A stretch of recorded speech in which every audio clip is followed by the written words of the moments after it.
தினமொரு வசனம். ஆபகுக் 3 வசனம் 17, 18. அத்திமரம் துளிர்விடாமற் போனாலும், திராட்சை செடிகளில் பழம் உண்டாகாமற் போனாலும், ஒலிவ மரத்தின் பலன் அற்று போனாலும், வயல்கள் தானியத்தை விளைவியாமற் போனாலும், கிடையில் ஆட்டு மந்தைகள் முதலற்று போனாலும், தொழுவத்திலே மாடு இல்லாமற் போனாலும், நான் கர்த்தருக்குள் மகிழ்ச்சியாயிருப்பேன், என் இரட்சிப்பின் தேவனுக்குள் களி கூறுவேன். விளக்கம். இந்த பூமியில் வாழ்கின்ற நமக்கு எல்லாம் நாம் எதிர்பார்த்த விதமாக அமையும் என்று கூற இயலாது. நாம் விரும்ப இயலாத சூழ்நிலைகள் யாவும் நாம் ஆசைப்பட்டபடி அகன்று போகும் என்று சொல்ல இயலாது.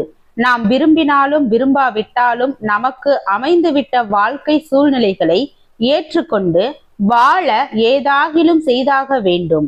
வேதாகமத்தை பார்க்கும்போது தேவனால் விசேஷமாக தெரிந்து கொள்ளப்பட்டு ஆசீர்வதிக்கப்பட்ட எல்லோருக்கும் கூட ஒரே விதமான வாழ்க்கை நிலைமைகள் அமையவில்லை என்பதை கண்டு கொள்ளலாம். ஆபிரகாமை வெள்ளியும் பொன்னும் மிகுந்த செல்வ சீமானாக வாழ வைத்த தேவன் அப்போஸ்தலனாகிய பவுலையோ செல்வ வளமற்ற சாதாரண சூழ்நிலைகளிலேயே வாழ விட்டார். சாலமோனுக்கு அமைதியானதொரு சூழ்நிலையை அளித்த தேவன் தாவீதுக்கோ வாழ்நாள் முழுவதும் போராடி கொண்டே வாழ்கின்ற ஒரு சூழ்நிலையையே கொடுத்தார். ஆனால் நாம் எந்த சூழ்நிலைகளில் வாழ நேரிட்டாலும் அந்த சூழ்நிலைகளை ஏற்றுக்கொண்டு திருப்தியோடும் மன ரம்யத்தோடும் வாழ்வதற்கான ஆற்றலினை தேவன் தருகின்றார். இந்த ஆற்றலை அனுதின வாழ்வில் நாம் தேவனிடமிருந்து பெற்றுக்கொள்வதுதான் ஆவிக்குரிய வாழ்க்கையின் வெற்றி. பெரும்பாலும் நாம் நினைத்தபடியும் எதிர்பார்த்தபடியும் வாழ்க்கை அமைவதையே ஆவிக்குரிய வாழ்க்கையின் வெற்றி என்றும் ஆசீர்வதிக்கப்பட்ட நிலைமை என்றும் எண்ணுகின்றோம். அப்படி அமையாமல் போகும்போது ஏன் என்னை இவ்விதமான ஒரு நிலைமையில் வாழ விட்டு விட்டார் என்று கேள்வி எழுப்பி சோர்ந்து போகின்றோம். ஆனால் தேவன் நமக்கு அனுமதித்த வாழ்க்கை நிலைமைகள் நாம் எதிர்பார்த்தபடி இல்லை என்றாலும் அந்த நிலைமையிலும் மன சோர்வடைந்து போகாமல் மன ரம்யத்துடன் வாழ பழகுவதும் ஆவிக்குரிய வாழ்க்கையின் வெற்றியே. நாம் விரும்ப இயலாத ஒரு வாழ்க்கை நிலைமையையும் வெறுக்காமல் ஏற்று திருப்தி காண்பதும் ஒரு ஆவிக்குரிய சாதனையே.